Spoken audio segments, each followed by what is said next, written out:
Right now, it is time for the Way Black History Fact, and since this is the beginning of Black History Month, we are going to discuss the history of Black History Month. So, I'm going to share a bit from the Association for the Study of African American Life and History. Okay.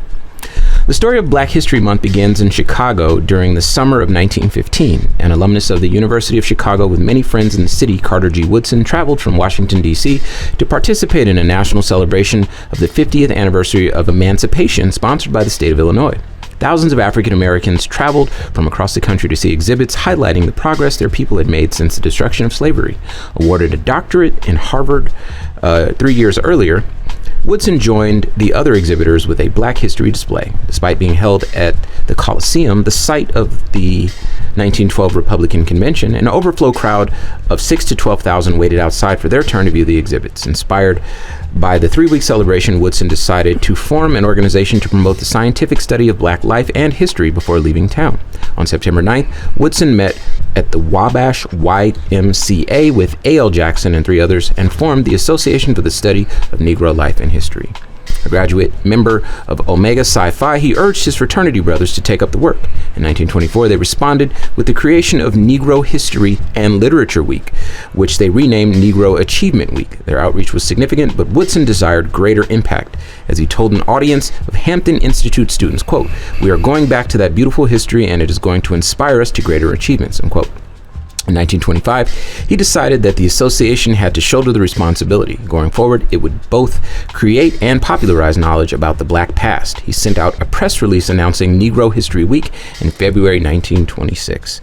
It is commonly said that Woodson selected February to encompass the birthdays of the 2 great Americans who played prominent roles in shaping Black history, namely Abraham Lincoln and Frederick Douglass, whose birthdays are the 12th and 14th, respectively. From the beginning, Woodson was overwhelmed with the response to his call. Negro History Week appeared across the country in schools and before the public.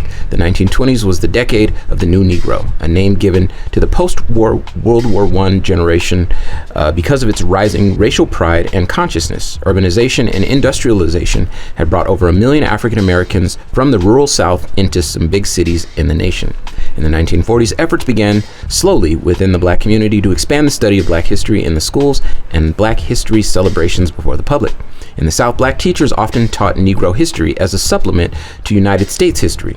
One early beneficiary of the movement reported that his teacher would hide Woodson's textbook beneath the desk to avoid drawing the wrath of the principal. Sound familiar?